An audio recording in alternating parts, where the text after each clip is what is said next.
technology out. But it's a blessing, right? You know, I remember, it's good. I remember when we first got a computer, my grandpa was like, what do you need that for? You know, like nothing good can come from this. But then I went the other day to their house and my grandma said, oh, technology, it's such a beautiful blessing. And now granted, I want to give them praise because they use it the right way. They watch sermons on it. They watch people sing and praise and glorify God. And that's the way it should be used. So hopefully I can use this piece of technology. Hopefully everything works. In addition to that, we'll also stray a little bit away from the traditional type of sermon. I want to revisit a subject, and I want to revisit a study we actually did. I know for the teens, you might have already seen this, but it said that you need to see something at least 3 times to understand. And so this will be the second time for you guys. And I want to go more in depth on this and talk more about it. And maybe next year we can start again and I can reuse this for sermons afterwards. Maybe not. We'll see. Well, what I want to talk to you today about is one simple thing, and that's the name of God. And before we go on talking about the subject, I'd like for us to all stand up for să ne ridicăm în picioare și o să citim doar 2 versete. Primul verset va fi din Psalmul 100. Primul verset va fi din Genesa, capitolul 1, cu versetul 1. Primul verset din Biblie și apoi a doua verset va fi din Psalmul 105, versetul 1. Again, if you want to follow, the first verse we'll be reading is the very first verse in the Bible, Genesis chapter 1, verse 1, and then followed by Psalm 105, verse 1. And it says this, in the beginning, God created the heavens and the earth. Psalm 105. Oh, give thanks to the Lord, call upon his name. Amen. You may all be seated. But I've thought about this for a long time, and it's really important because I love the English language. I love speaking in it. It's a great language. But it's great not because it's beautiful. It's probably one of the least beautiful languages. In fact, the English language is a mutt. You know, if you think about what it is, it's comprised of French, German, all these different roots kind of come together. And I thought about it, and I thought, well, yeah, Romanian is far more beautiful. Amen. But I thought about it, and I thought, well, it's so limited in its expression. We call God by one name, God. But the truth is, throughout the entire Bible, there's so much more to him than just that one name. We say Adonai, we say Lord, but the truth is there's so much more than just Lord. In fact, we don't even know what God means. You know, the Hebrews, they gave God the name Yahweh. And when you say it in Hebrew, it sounds like a whisper almost. You can't hear it.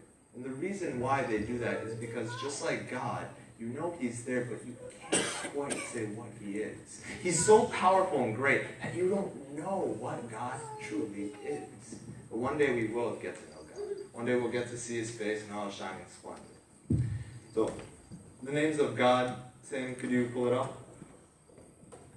Alright, so what we're going to do is we're going to go over a few base names first. And this will kind of lay the groundwork. So if you guys could pay attention, this will be important later on, especially for the teens. In the first name, and why names are important? Well, names are means of identifications, and really they describe attributes or characteristics. In fact, I don't think we can look anywhere in the Bible and look at a name and say that name is pointless. In fact, every name describes a person in the Bible. It describes where they're from, it describes characteristics about them, attributes, or something along those lines. In fact, if we look at how God names people, we see a divine intervention and a divine plan just through a name itself. You know, we read a name in the Bible and we overlook it so easily. The truth is, a single name can hold the power of life and death. Jesus' name holds the power of life and death. And yet we forget that a lot of times.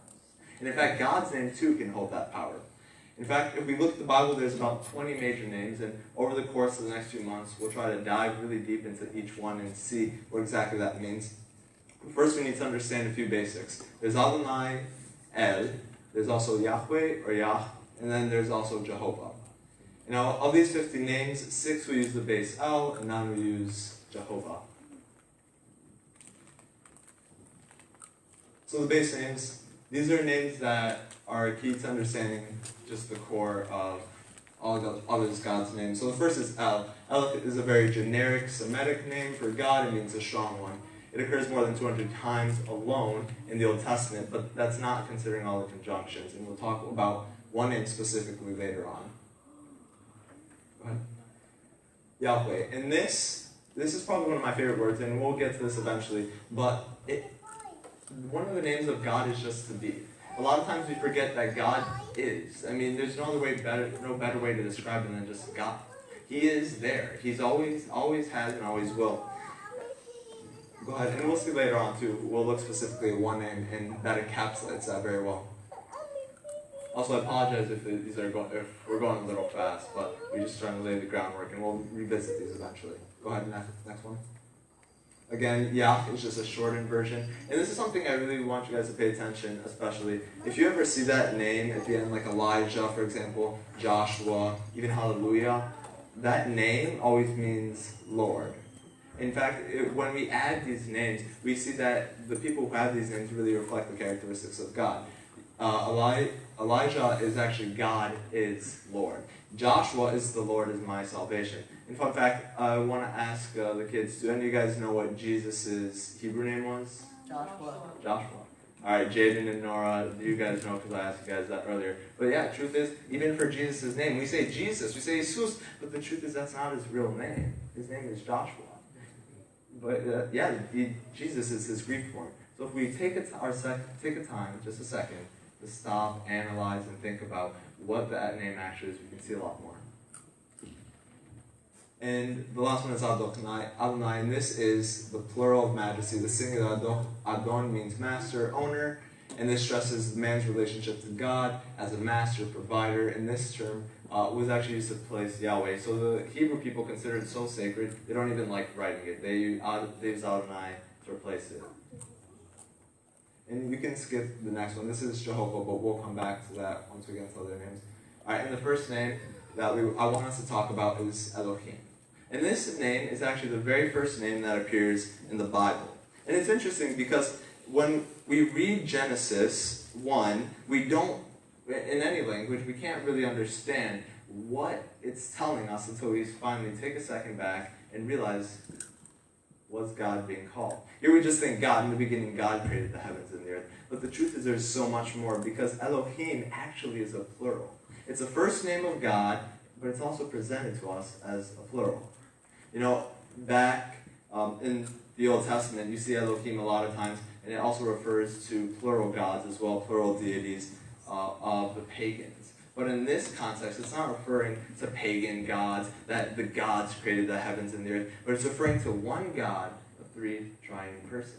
And this is something that a lot of people miss, because from the very beginning, from the conception of time, God was not alone. It wasn't just the Father creating the heavens and the earth. It wasn't just the Son or the Spirit hovering over the waters.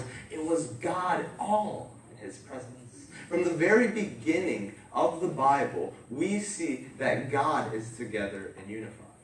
There's some people that say, from the beginning, the Father was only present, and then came the Son, and then the Holy Spirit. But a lot of people miss that from the very inception of the Bible, from the very inception of time itself.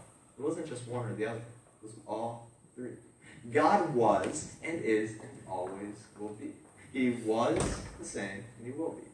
And from that moment, from the very inception, when he said, let there be light, he wasn't saying, the Father wasn't saying, oh Son, let there be light. Oh, this is my Son, let there be light. He was commanding, all of God was saying, let there be light. He was saying, let this be my creation. From the beginning, he was saying, I am God, one God, of triune God. This is something we miss, right? I don't think many of us would stop and say, well, where does the Trinity come from? Where do we see it? But the truth is, we already know from the very beginning, there's evidence to say God always was there.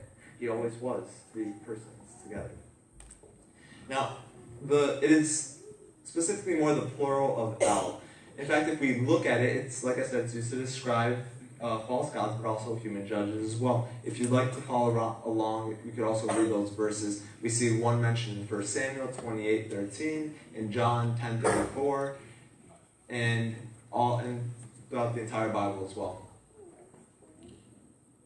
Now, the word Elohim is very important because it actually comes up 2,300 times. A lot of times to describe other gods, judges, and things like that, but many times to describe God himself.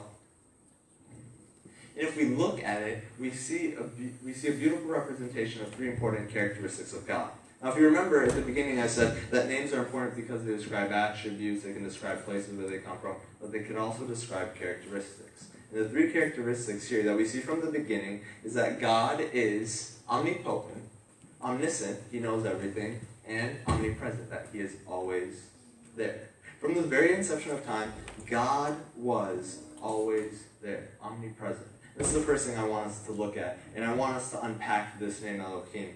In Jeremiah 23:24, it says, "Can a man hide himself in secret places so I can't see, declares the Lord?"